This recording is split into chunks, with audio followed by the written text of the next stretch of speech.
नमस्कार। इस सेशन में आपका बहुत बहुत स्वागत है और ये सेशन मुझे लगता है कि न सिर्फ आज का बल्कि हाल फिलहाल इस समय काल का सबसे महत्वपूर्ण सेशन होने वाला है, क्योंकि इस सेशन में और इस बातचीत में भारत की राजनीति का भविष्य छिपा हुआ है।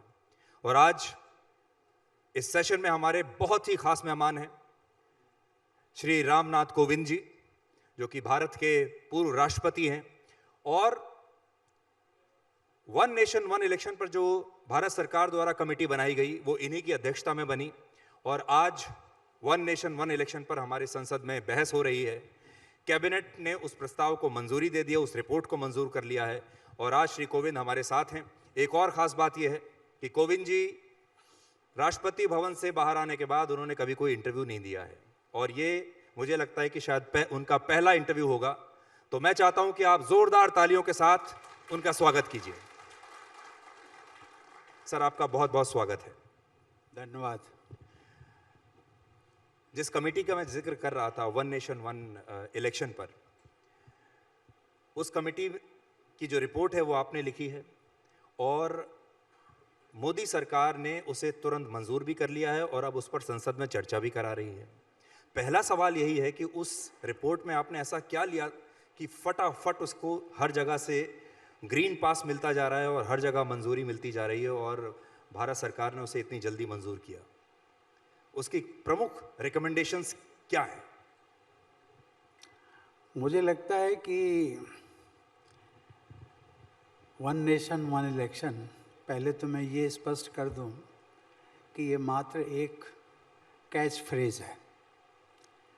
इसका सही अर्थ यही है कि देश में जो पहले की व्यवस्था थी, जब देश आज़ाद हुआ था, राइट फ्रॉम 1952 से लेकर के 1967 तक, उस समय देश के लोकसभा और विधानसभाओं के चुनाव एक साथ होते थे। बाद में डिसरप्शन शुरू हुआ। इसमें मैं लोकल बॉडीज़ और पंचायत का इसलिए नहीं जोड़ रहा हूँ क्योंकि ये प्रोविज़न ही जो है वो बाद में राजीव गांधी सरकार द्वारा लाया गया था। लोकसभा और विधानसभा के चुनाव एक साथ होते थे। वो लगभग 15 साल तक हुए, एक क्रम चलता रहा। बीच में 68 के बाद में कुछ राज्यों पर आर्टिकल 356 लगा करके, अच्छा बुरा उसमें मैं नहीं जानना चाहता हूँ, लेकिन एक डिसरप्शन शुरू हुआ। ये जो साइकिल था एक साथ चुनाव कराने का, वो टूटा। और इसका जो one nation one election catch phrase है, इसलिए मैं कह रहा हूँ कि कभी कभी इसको मिस इंटरप्रेट भी किया गया लोगों ने, लेकिन उसका अभिप्राय यही है कि देश में लोकसभा और विधानसभा के चुनाव एक साथ होने चाहिए। ये एक तरीके से समझ लीजिए कि एक फिल्म का टाइटल है, जो कि टाइटल हम जैसे कैची टाइटल रखते हैं, which is easy to understand. मुझे लगता है सुधीर जी, इसकी उपयोगिता और इसके लाभ बहुत हैं। बीच बीच में जब हम डिस्कस करेंगे तो बताएंगे आपको। लेकिन सबसे बड़ी बात ये उभर करके आई है कि जब ये फ्रीक्वेंट इलेक्शंस, जिनको हम कहते हैं कि लगातार, एक मैं उदाहरण आपको देना चाहता हूँ। एज ऑन टुडे संविधान में प्रावधान किया गया है कि लोकसभा का चुनाव होगा, विधानसभा का चुनाव होगा, लोकल बॉडीज़ के चुनाव होंगे और पंचायतों के चुनाव होंगे। ये जब अलग अलग होते हैं तो आप कई राज्यों में मैंने देखा है, बात भी की है, तो उन्होंने कहा कि साहब ऑलमोस्ट 5 साल में हमारे जो हैं 4 साल तो इस चुनाव में चले जाते हैं। और एक तो ये लगता है कि शायद ये सरकारें जो बनती हैं या जनता जो मतदाता अपना मत देता है, वो देता है आपको गवर्नेंस के लिए। इसलिए नहीं देता है कि पॉलिटिकल पार्टी चुनाव ही कराती रहें या पॉलिटिकल पार्टी चुनाव लड़ने और लड़ाने का काम ही करती रहें। इसके लिए मतदाता जो है आपको मत नहीं देता है, वो देता है कि भाई आप शासन करिए, गवर्नेंस करिए। वो 5 साल को मैं एक उदाहरण देना चाहता हूँ, उससे बहुत सारी चीज़ें स्पष्ट हो जाएंगी। एक राज्य का मैं उदाहरण देता हूँ, उसको मैं किसी की वहाँ बीजेपी की सरकार है, कांग्रेस सरकार, इससे मेरा लेना देना नहीं। ये हर राज्य में होता है, जैसे जो मैंने बताया। अभी एक पिछले साल 2023 के एंड में कई राज्यों में चुनाव हुए। एक राज्य जो दिल्ली के पड़ोस में है, राजस्थान में, उसकी बात लेता हूँ। राजस्थान में 2023 में अक्टूबर में चुनाव हुए, नवंबर में सरकार बन गई। वेरी गुड, टेक ओवर हो गया, ब्यूरोक्रेटिक रीसफल होना था वो हो गया, सरकार चलनी चाहिए। अब जो लोग मंत्री हों, मुख्यमंत्री हों या जो रूलिंग पार्टी के विधायक हों, उन सबके पास जनता जाती है राजस्थान की। वो कहती है कि भाई आपने प्रॉमिस किए थे, ये प्रॉमिस किए थे, किसी ने सड़क बनाने, किसी ने स्कूल खोलने का, प्राथमिक चिकित्सालय खोलने का था, कई वादे किए थे आप शुरू करिए। सबका जवाब एक ही हो गया, हाँ मुझे प्रॉमिसेस याद हैं, लेकिन प्लीज़ कम से कम लोकसभा का चुनाव निपट जाने दीजिए। अब हम लोग जानते हैं कि लोकसभा का चुनाव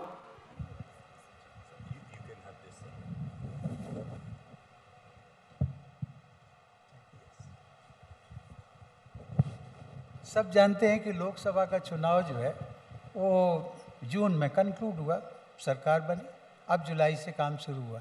इसको मैंने जानबूझ के इसलिए कहा कि राजस्थान की सरकार, वहाँ की जनता ने जो उनको 5 साल का दिया था, तो 6 और 7 महीने का पीरियड तो निकल गया ना, आउट ऑफ 5 इयर्स। ओके, इसके बाद में लोकसभा संपन्न हो गया, विधानसभा संपन्न हो गया।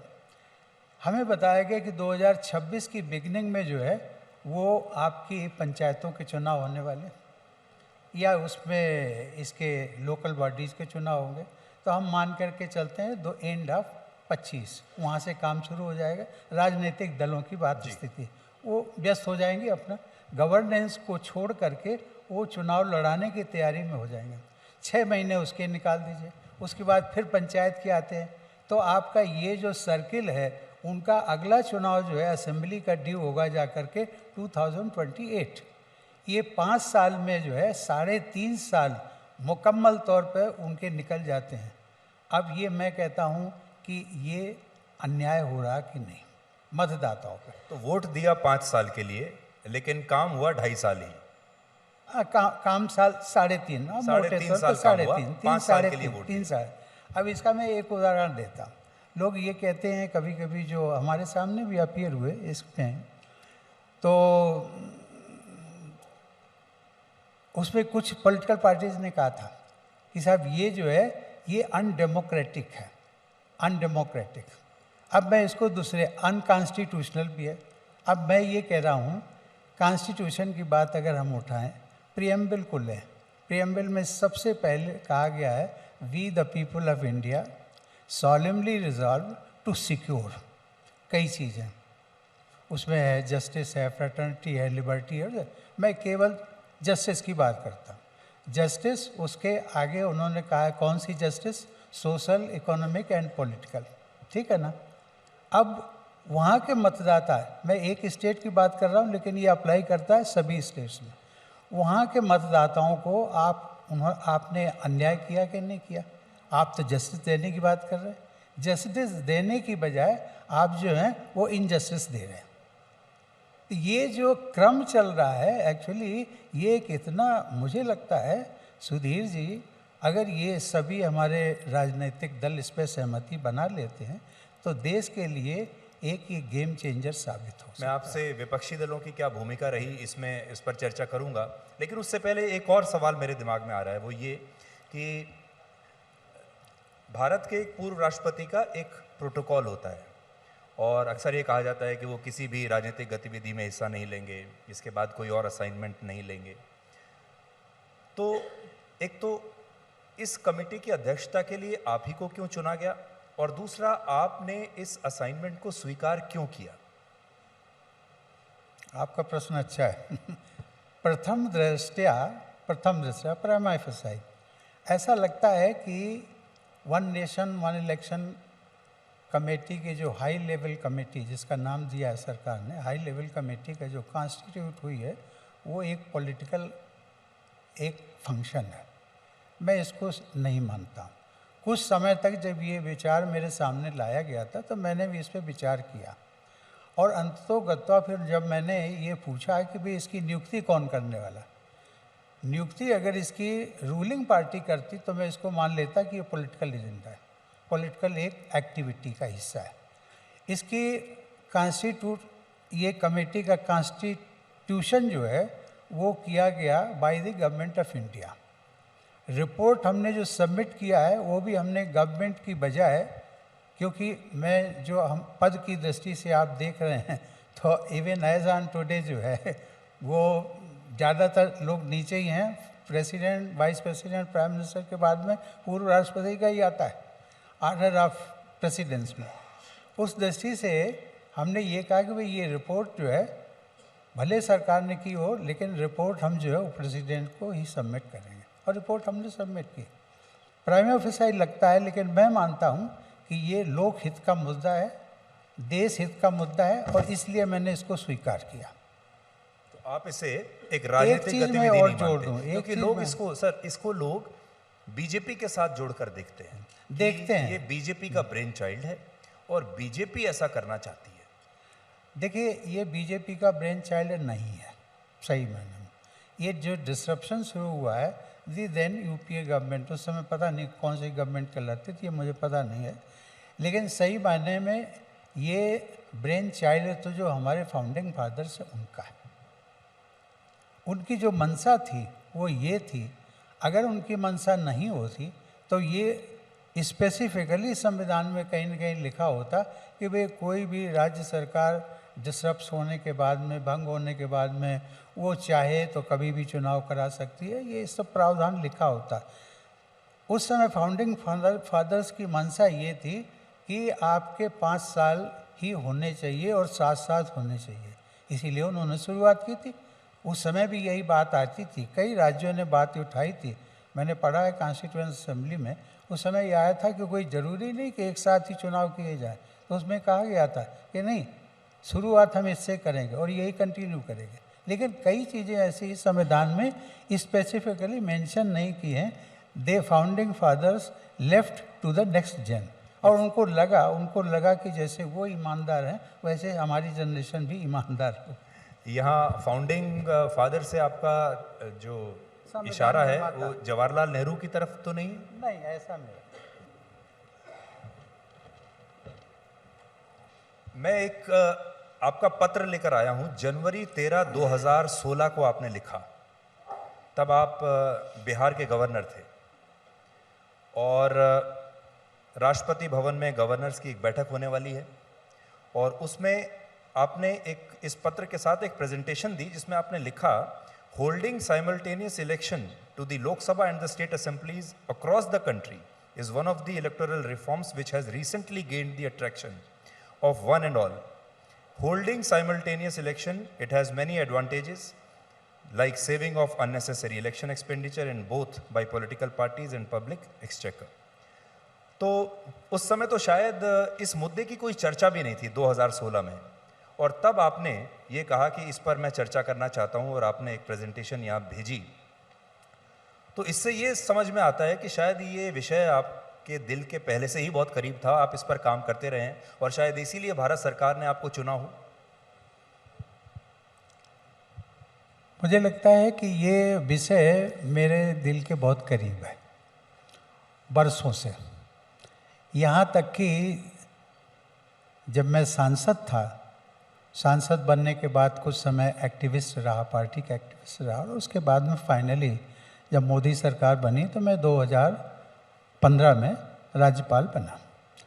उस समय प्रणब दा जो थे वो राष्ट्रपति हुआ करते थे। प्रणब दा से इस बारे में मैं 2 बार मिला, लिख कर के मैंने दिया, उनसे मैंने चर्चा की, और चर्चा के दौरान में मैं संक्षेप में आपको बताऊंगा, मैंने पूछा कि दादा, ये दादा था नहीं, मैं गवर्नर दादा तो नहीं कह, दादा मैंने बाद में कहना शुरू किया। मैंने कहा सर इसका सलूशन क्या है? तो उन्होंने कहा देखिए इसका सलूशन 2 है। एक तो ये कि यदि रूलिंग पार्टी के पास पर्याप्त मेजॉरिटी है तो दे कैन गो एट, कानून बनेगा, हो सकता है, और यदि नहीं है मेजॉरिटी तो फिर एक कंसेंसस डेवलप करना चाहिए, that is also one way out, ये उन्होंने। लेकिन एक चीज़ वो ज़रूर कहते थे कि आपको इस विषय से जो लगाव है, लेकिन ये विषय ऐसा है कि इससे देश को बहुत फायदा होगा। अब जिस पत्र का आपने जिक्र किया, मैं इसकी थोड़ी बैकग्राउंड बता दूं। इंटरेस्टिंग, ये शायद आपके क्वेश्चन को उत्तर भी मिल जाएगा। राष्ट्रपति भवन में प्रत्येक वर्ष जो है गवर्नर्स कॉन्फ्रेंस होती है, एनुअल कॉन्फ्रेंस। अब वो बात दूसरी, कोरोना के दौरान कुछ ऐसी परिस्थितियाँ थी, 2 साल तक नहीं हुआ हमारे कार्यकाल में, लेकिन एनुअल कॉन्फ्रेंस होती है। उनमें गवर्नर्स को ये लिबर्टी दी जाती है कि यदि आप के कोई इशू रेज करना चाहें जो कि देश के गवर्नेंस से संबंधित है, गवर्नेंस, पॉलिटिकल नहीं, गवर्नेंस से, तो आप उसको उठा सकते हो। तो ये मुद्दा जो है मैंने उस मीटिंग में मैंने उनकी परमिशन लेकर के उठाया और ये मुद्दा चर्चा बनी। अर्थात अब इससे मैं ये बात आपको कहना चाहता हूँ, इसलिए ये मुद्दा गवर्नेंस से संबंधित है, देश हित से संबंधित है, लोक हित से संबंधित है, गवर्नेंस से संबंधित है। इसका पॉलिटिक्स से कोई लेना देना नहीं, क्योंकि एनुअल कॉन्फ्रेंस में, गवर्नेंस कॉन्फ्रेंस में हम पॉलिटिक्स की चर्चा नहीं करते। इससे मेरे दिमाग में एक नया सवाल ये आया, थोड़ा सा आउट ऑफ सिलेबस है। जब आप दादा से मिले होंगे तब आपने ये सोचा था कि दादा के बाद आप ही यहाँ राष्ट्रपति भवन में आने वाले हैं? कभी नहीं सोचा था, कभी नहीं सोचा था जी। जब आप ये कमेटी जब बैठी और आप ये रिपोर्ट बना रहे थे, विपक्षी दलों की क्या भूमिका थी और विपक्षी दल आपके साथ क्यों नहीं आए आपके पीछे? देखिए, विपक्षी दल, अभी जो ये कमेटी का जब हमारी गतिविधियां शुरू हुई हैं, इसमें हमने 62 पॉलिटिकल जो एलिजिबल थी पॉलिटिकल पार्टीज़, उनको हमने इनवाइट किया। उनको हमने पर्याप्त समय दिया, पर्याप्त मौका दिया। पर्याप्त मौका इसलिए मैं कहता हूं कि केवल हमने एक बार इनविटेशन भेज करके बंद नहीं किया, 2 बार उनको रिमाइंडर दिए, 2 बार। टेलीफोन पर भी हमारे ऑफिस से बात हुई। पर्याप्त समय मैं इसलिए कहता हूं कि ये नहीं पहले मैंने 15 दिन का समय दिया सभी को, उसके बाद फिर 10-10 दिन का समय दिया, इसलिए मैं पर्याप्त समय, ऐसा नहीं कि नहीं आप 3 दिन के अंदर अपना जवाब सबमिट करें। आउट ऑफ 62 पॉलिटिकल पार्टीज जो थी, वो 42 पॉलिटिकल 47 पॉलिटिकल पार्टीज ने रिस्पॉन्ड किया। 47 में 32 जो है एक ब्लॉक में थे, अर्थात उन्होंने सपोर्ट किया, और 15 जो थे उन्होंने कुछ ना कुछ अपने रिजर्वेशन रखा, कुछ रीजनिंग दिया और उन्होंने सपोर्ट नहीं किया। इसलिए अभी तो मुझे ऐसा लगता है we are living in a democracy, तो डेमोक्रेसी में क्या है कि बात जिसके साथ पर्याप्त संख्या हो, ज़्यादा संख्या हो तो मान लेना चाहिए। मैं वैसे हाइपोथेटिकली कह रहा हूँ, इसलिए नहीं। तो ये 32 लोग जो समर्थन कर रहे हैं, भाई इसकी बात को मान लेना चाहिए, देश को भी मानना चाहिए। जो दूसरे नहीं है उनको भी अपना मत चेंज करना चाहिए। जो आपके 15 लोगों ने समर्थन नहीं किया है, 15 लोगों को अपना स्वीकार कर लेना चाहिए इस तथ्य को। लेकिन जो आप बात कर रहे हैं, और उन्होंने अलग अलग अपनी बातें कही, मैं इसी संदर्भ में एक बात आपको बता दूं। ये जो 15 पॉलिटिकल पार्टीज थी, इनमें से कुछ पॉलिटिकल पार्टीज ऐसी हैं किसी ने किसी समय इस अवधारणा का समर्थन किया, वन नेशन वन इलेक्शन, मतलब साइमल्टेनियस इलेक्शन, देश में एक साथ चुनाव होने, इस अवधारणा का समर्थन किया। आज की तारीख में नहीं कर रहे हैं वो। क्यों नहीं कर रहे? अब ये पॉलिटिकल सब्जेक्ट, इस पर मैं डिस्कस नहीं करूँगा, लेकिन कुछ लोग ये कहते हैं कि शायद ये मोदी गवर्नमेंट का इनिशिएशन है, इसलिए चूँकि वो विरोध है, they are opposing it for the sake of opposition, ऐसा कुछ लोगों का कहना है। जो लोग अपीयर हुए थे उनकी बात कर रहा हूँ। लेकिन अब जो वो 15 लोग हैं, सुधीर जी, उनके प्रमुख वो पॉइंट्स क्या है? 4 पॉइंट्स हैं उनके। एक तो वो ये कहते हैं कि ये जो प्रोसेस है आपका साइमल्टेनियस इलेक्शंस का, वो अनडेमोक्रेटिक है, अनकॉन्स्टिट्यूशनल है, अनफेडरल है। और चौथा वो ये कहते हैं कि अगर ये लागू हो जाएगा तो जो रीजनल एस्पिरेशंस हैं या रीजनल मुद्दे हैं या जो रीजनल पार्टियां हैं, उनके जो वो दबाव में रहेंगी, और जो रूलिंग पार्टी केंद्र में होगी उसको इसका एज मिलेगा, बढ़त मिलेगी, उनको ज़्यादा फायदा होगा। इन चारों का अब एक तरफ तो ये है, इसी के साथ साथ मैं ये बताना ज़्यादा उचित होगा कि जो लोग जीवन भर वकालत करते हैं और आधा जीवन वकालत करते, आधे जीवन के बाद में वो जजेस बन जाते और होते होते उनमें से जो है सुप्रीम कोर्ट के चीफ जस्टिस भी बन जाते। इस कमेटी की विशेषता यही है कि हमने उन रिटायर्ड चीफ जस्टिस को भी हमने बुलाया। आपने चार चार फॉर्मर चीफ जस्टिस को बुलाया। उन चारों की राय क्या थी? चारों की राय जो थी इसके पक्ष में थी कि साइमल्टेनियस इलेक्शन होना चाहिए, नंबर 1, और जो उन्होंने ऑब्जेक्शंस किए हैं उसके बारे में उन्होंने कहा था ये निराधार है। और मैं थोड़ा सा उसका जिक्र भी कर दूँ आपके सामने।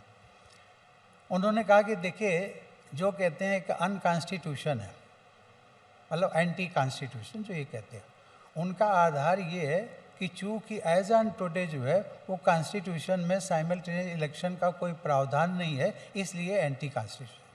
हमारा ये कहना है कि जिस समय आपने इस समय हमारा जो वर्तमान कॉन्स्टिट्यूशन है उसमें लगभग 115 से अधिक जो है, जब से देश आज़ाद हुआ है तब से उसमें 115 से अधिक जो है अमेंडमेंट हो चुके हैं।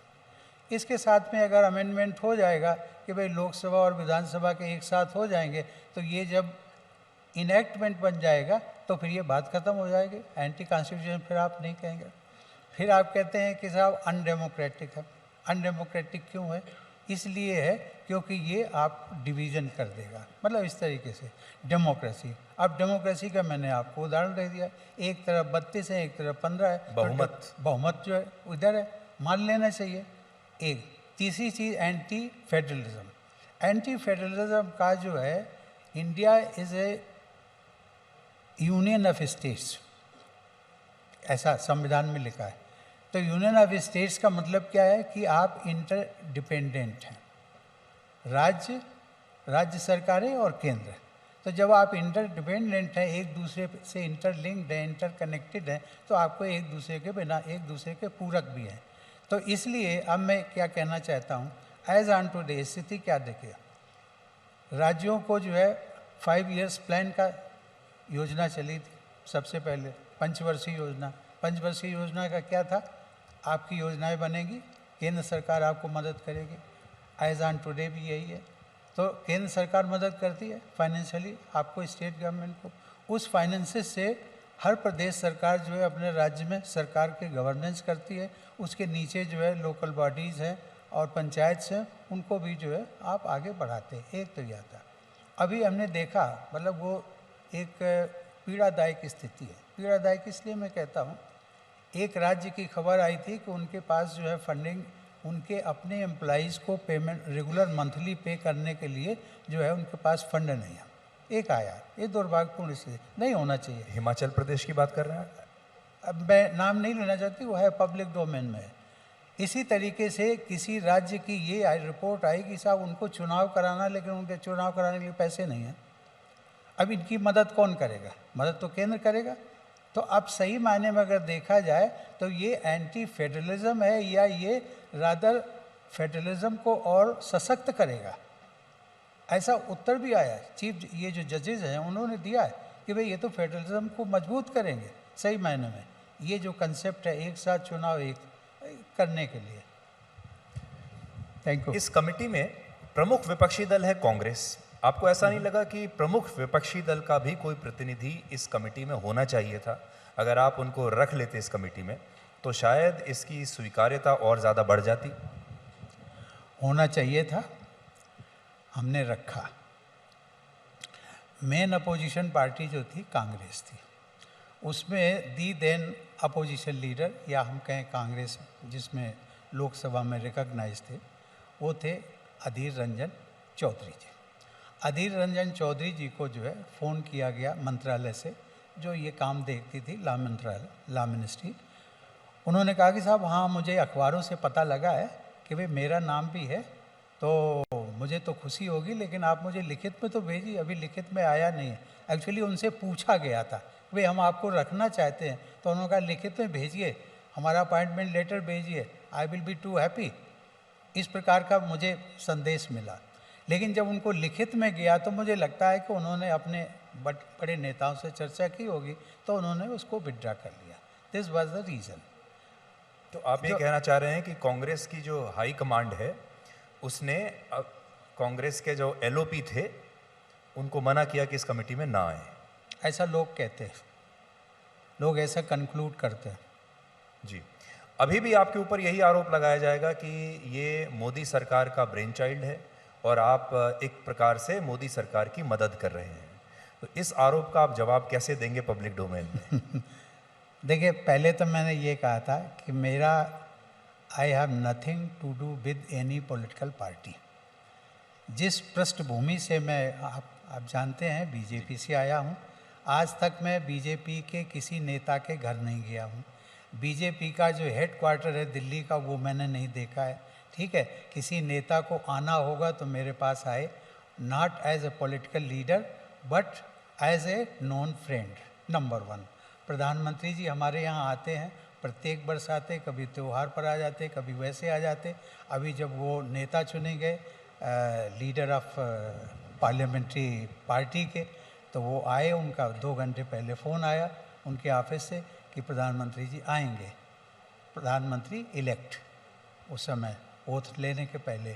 तो जब मुझे मैसेज मिला कि साहब 2 घंटे बाद आने वाले हैं, और वो तो मैंने कहा कि पहले उनको शपथ तो अभी ली नहीं है, और सही मायने में प्रोटोकॉल के मुताबिक मैं जा सकता हूँ, मुझे मिलना चाहिए, कोई बात नहीं, प्रोटोकॉल जो कहता है उनके बाद में मेरा है पूर्व राष्ट्रपति का। तो मैंने जब थोड़ा सा ये पूछा तो उन्होंने कहा नहीं साहब, वो आपसे आशीर्वाद लेने आ रहे हैं। तो अब वो जो आ रहे हैं वो इसलिए नहीं आ रहे कि वो प्रधानमंत्री होने जा रहे हैं इसलिए आ रहे हैं, बल्कि इसलिए नॉन, और दूसरा ये कि मैं अपॉइंटी रह चुका हूँ, राष्ट्रपति रह चुका हूँ, तो शायद इसलिए, तो वो एक व्यक्तिगत संबंध के नाते आ रहे हैं। अब देखिए अपोजिशन क्या क्या, वो तो सब कहेंगे, उनका दायित्व भी है, उनका अधिकार भी है, वो जो कहेंगे, लेकिन समझने वाले मैं तो जनता के विवेक के ऊपर छोड़ता हूँ। जनता समझती है कि क्या है। आज तक मेरा किसी भी, जितने भी पॉलिटिकल पार्टीज़ हैं इंक्लूडिंग अपोजिशन पार्टीज़, उनके नेता भी अभी मुझे मिलते हैं और कहते हैं कि नहीं साहब मैं आपके पास आऊँगा, और आते भी हैं, मिलते हैं, लेकिन मैं बुलाता किसी को नहीं। जी। चुनाव के साथ चुनावी चंदा भी जुड़ा हुआ है, और हमारे देश में तो आप जानते हैं कि जो चुनाव को लेकर जो चंदा दिया जाता है वो बहुत विवादों में रहता है। आप कह रहे हैं कि ये देश को बड़ा सस्ता पड़ेगा, लोगों को भी बड़ा सस्ता पड़ेगा। जो चुनाव में चंदा देने वाले लोग हैं, क्या उन्हें भी थोड़ा सस्ता पड़ेगा? उन्हें भी कुछ डिस्काउंट इसकी वजह से मिलेगा? उनका खर्चा कम होगा, उन्हें भी कुछ लाभ मिलेगा? सुधीर जी, ये बहुत इंटरेस्टिंग मामला है सही मायने में। मैं आपको एक घटना सुनाता हूँ।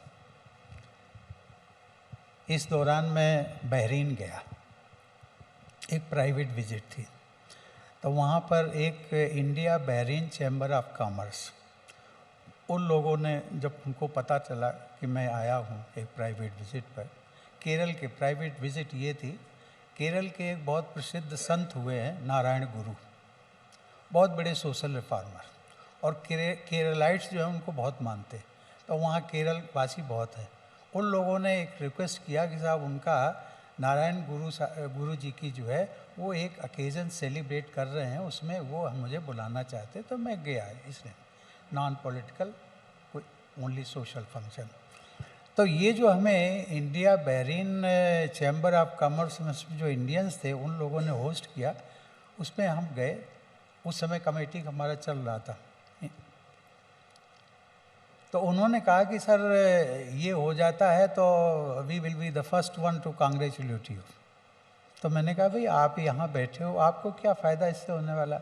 तो कह लगे नहीं साहब हम हैं तो इंडियन है और हमारा आना जाना लगा रहता है, यहाँ भी बिजनेस है, केरल में भी बिजनेस है, दूसरी जगह मुंबई में भी है। हमें कह लगे इसका फ़ायदा ये होगा जा करके कि जो हमें चंदा देना पड़ता है ना हर साल, अभी मैंने आपको समझाया था कि 5 साल में 4 चुनाव तो होंगे ही जाके, तो उन्होंने कहा जो हमें चंदा देना पड़ता है वो हमें इतना पिंच नहीं करता है जितना कि ये पॉलिटिकल लीडर्स जो हैं वो हमारा टाइम बर्बाद करते हैं। अगर वो 11 बजे का समय देंगे, 4 बजे के पहले कभी नहीं आएंगे, एक बात। और चंदा देने में हमें हिचकिचाहट नहीं है, वो देश के लिए लगता है उसमें। यही स्थिति जो है वो जो छोटे छोटे व्यापारी हैं जिनको चंदा देना ही लाजमी होता है, अगर कोई कारपोरेशन का चुनाव लड़ता है तो तब भी वो चंदा मांगने जाएंगे, लोकल कैंडिडेट होगा, उन पर मुझे लगता है उनको इस बात की खुशी है कि साहब चंदा देंगे। कई लोग तो आप सरप्राइज करोगे, मुझे बताया गया है कि चंदा जब पता लगता है कि चंदा मांगने वालों की टोली निकली है बाज़ार से, तो कई लोग अपनी दुकान का शटर बंद करके चले जाते हैं, इसीलिए अवॉइड कर जाते हैं कि वो एक ही दिन तो आएंगे, दूसरे दिन दूसरी सड़क पर जाएंगे एनीवे। तो उसका ये जब उन्होंने कहा कि साहब हमें 5 बार से हमें 1 बार देना पड़ेगा, ऐसा उनका कहना था। जी, आपने ये भी कहा कि इससे देश की बड़ी बचत होगी। इसलिए उनका बोझ जो है, चंदा देने वालों का बोझ कम होगा। जी, आपका ये भी कहना है कि इससे देश को बड़ी बचत होगी और भारत की जीडीपी पर भी कम से कम 1 से 1.5% का फर्क पड़ेगा। तो आप हमारे दर्शकों को बता सकते हैं कि कितना फर्क पड़ेगा, कितनी, अगर हम रुपए के हिसाब से देखें तो कितना रुपया हमारे देश का बच सकता है? सुधीर जी, मैं ये नहीं कह रहा हूँ, लेकिन मैंने इसमें हमारी कमेटी में एक हमारे बहुत प्रोमिनेंट इकोनॉमिस्ट भी हैं जो 15th फाइनेंस कमीशन के चेयरमैन भी रहे हैं, मिस्टर NK सिंह जी। उनको हमने कहा कि भाई इसमें एक स्टडी ग्रुप बनाइए इकोनॉमिस्ट का।